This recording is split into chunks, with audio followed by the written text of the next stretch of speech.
Good morning. This is a reading from John chapter 20, verses 19 to 31.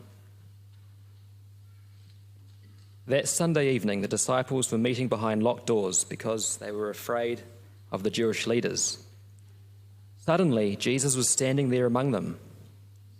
"Peace be with you," he said.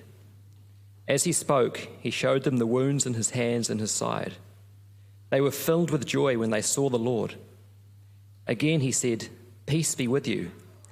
As the Father has sent me, so I am sending you." Then he breathed on them and said, "Receive the Holy Spirit. If you forgive anyone's sins, they are forgiven. If you do not forgive them, they are not forgiven." One of the 12 disciples, Thomas, nicknamed the Twin, was not with the others when Jesus came. They told him, "We have seen the Lord." But he replied, "I won't believe it unless I see the nail wounds in his hands, put my fingers into them, and place my hand into the wound in his side." 8 days later, the disciples were together again, and this time Thomas was with them. The doors were locked, but suddenly, as before, Jesus was standing among them. "Peace be with you," he said. Then he said to Thomas, "Put your finger here and look at my hands. Put your hand into the wound in my side. Don't be faithless any longer. Believe."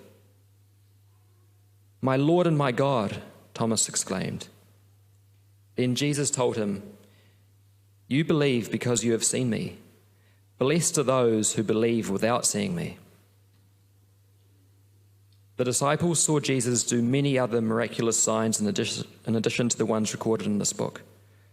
But these are written so that you may continue to believe that Jesus is the Messiah, the Son of God, and that by believing in him, you will have life by the power of his name. Thanks be to God for his word. Thank you. Have you ever tried to control God? If this happens or that happens, then I'll believe that you're real, or then I'll do this specific thing. You know, if there's a monkey sitting in the tree at the end of the driveway, then I'll sell all that I have and move to the middle of nowhere. I mean, I've done that before, perhaps not the monkey in the tree, but I've felt God's been calling me into something for a long time, and I've made excuse after excuse after excuse. And then, start of last year, I went, "Okay, God, I'm not going to do anything about this until someone asks me about it." And I went, a couple of months later, someone went, "Oh, so have you thought about this?" And I went, "I guess I better do something about it then." Or, you know, we see in the movie Bruce Almighty. Has anyone seen that movie? It's a great movie, yeah. We see here in that movie, he says to God, "Just give me a sign."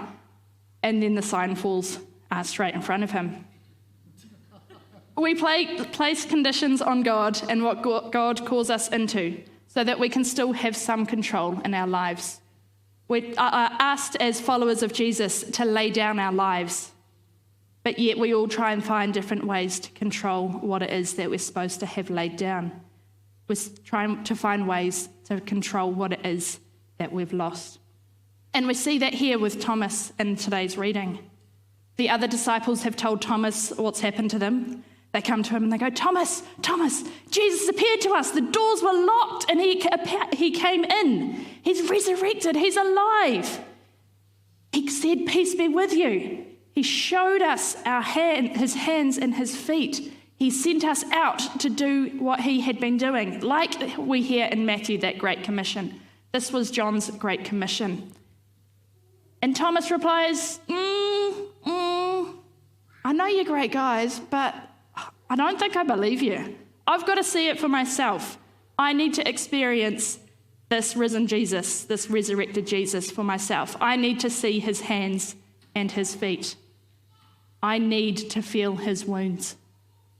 He's not believing the testimony of his friends, but he's placing conditions on God. I'm not going to believe that you're truly resurrected until I experience it for myself. How disheartening would that be for the disciples? They're so excited to share with Thomas what it is that they've experienced, and he just cuts them down. "No, not interested. Don't believe you." I was thinking about, where does that happen in my life? And it's happened in multiple ways. Sometimes in bed at night, I'm sharing with Adrian about my day. He's gone, "Oh, so how's your day been?" It's the first time we've had a chance to catch up. And so I start recounting what's happened, and by the time I get to about morning tea time, I just hear a gentle,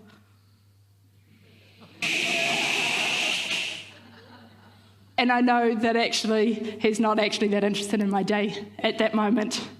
Happened last night too. I was reading a news article in bed. He's like, "Oh, can you read it to me?" And so I started reading, and then... But I also have it at school. I'm mid-flow teaching this really great concept. I'm really excited. I think my students are too. And then I look out at the classroom and they're all like... I'm there, excited, passionate, and no one else is. It's probably what the disciples were feeling with Thomas. And so a week later, we see Jesus reappears to these disciples and also to Thomas. And he speaks peace into the room, and then he singles out Thomas, and he speaks to Thomas where he is, with his doubts, with his conditions, with his desire to control. He meets Thomas exactly where he is, and he offers him his peace. "Peace be with you." Then he said to Thomas, "Put your finger here and see my hands. Reach out your hand and put it in my side. Do not doubt, but believe." We don't hear if Thomas actually does that, but we do hear that he says, "My Lord and my God." It is as Jesus offers what it is that Thomas needs that he then believes. He sees Jesus for who he really is. And Jesus does the same with us. He meets us in our doubts. He meets us where we are. Last Sunday, Easter Sunday, we had Bishop Justin preaching, and I was sitting down the back on the laptop where Dorothy is today. And I was listening, and I was going, "Yeah, great, Justin, this is cool. Is this really, I was sitting there with some doubts. What's the point of all this? Why have we just had the busiest week of our lives? What if God doesn't exist? This is great, Justin." And then he started talking about how, if that's what we're feeling, perhaps we just need an encounter with the resurrected Jesus to bring to him our grief, our fears, our anxieties, our doubts, and our guilt. And that as we do that, that Jesus brings us freedom, that Jesus brings us hope, that he breaks the power of all of those things and gives us the freedom to live into the calling that we were created for. And it was at that moment, it was kind of like a snap of, that's what I need, that renewing, that refreshing encounter with the resurrected Jesus. And it is as we encounter this resurrected Jesus that we feel afresh his peace, which reigns supreme over all of our fears, our doubts, and our anxieties. Now, this isn't to say that we're not to doubt. Doubts are important. Doubts are valid. It shows that we're thinking critically. We're not just taking things at face value. But we also need to not just rest in our doubts, but we need to challenge them. We need to question them. We need to doubt our doubts. Otherwise, we'll start to believe them. We need to question whether what we're doubting is a valid doubt or whether there might be a different truth. And as we question our doubts, we get answers. We start to know where it is that we stand, what it is, and why we believe what we believe. We find truth. But we'll also find more questions and more doubts. We'll also find peace. And as I was thinking about peace, I was reminded of that really famous verse from Philippians chapter 4. "And the peace of God, which surpasses all understanding, will guard your hearts and your minds in Christ Jesus." That peace of God that surpasses all understanding, that peace that makes no sense, that peace that just, you're walking through the darkest valley, and I know that my God is with me. He is my rod and my staff. He will comfort me. He brings me peace.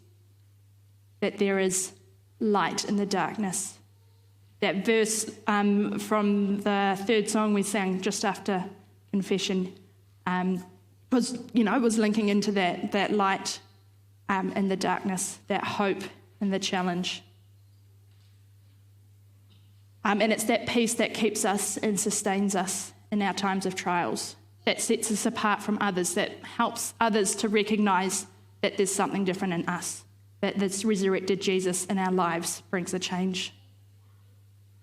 As we all know, Annette, who was our previous parish administrator, her husband John was diagnosed with a couple of brain tumours at the end of last year. John was my head of department at school, and so that really shook us as a department, what it is to now not have our leader. And one of my colleagues, she's not a Christian, but she just continually remarks about the faith that John and Annette have, about the way that that sustains them, about the way that that has given them hope, that has given them peace in the midst of all of that. And then she also remarks to me about all that's going on with John and with everything else in life, about how can you remain so calm? But, I can't sleep, I can't just really, riled up about all of this, but you're sitting there with such peace. I wish I had your faith, she said to me a number of times. I wish I had your faith so I could have that peace, that calmness, that stillness.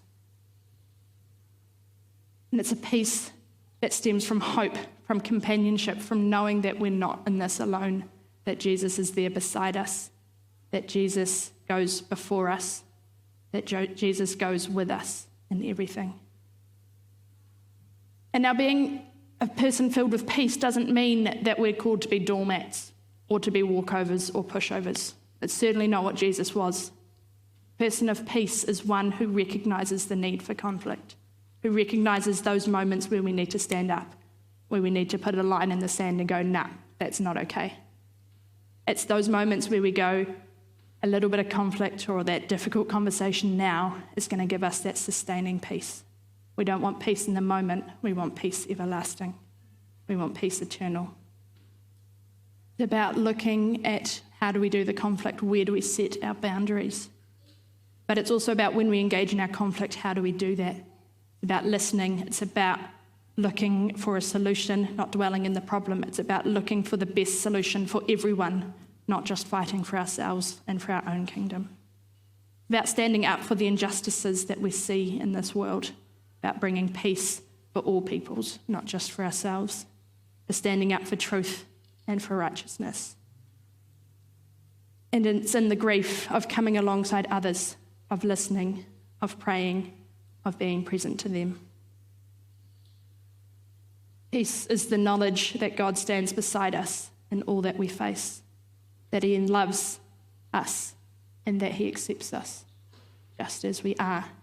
This is why Jesus comes to his disciples 3 times.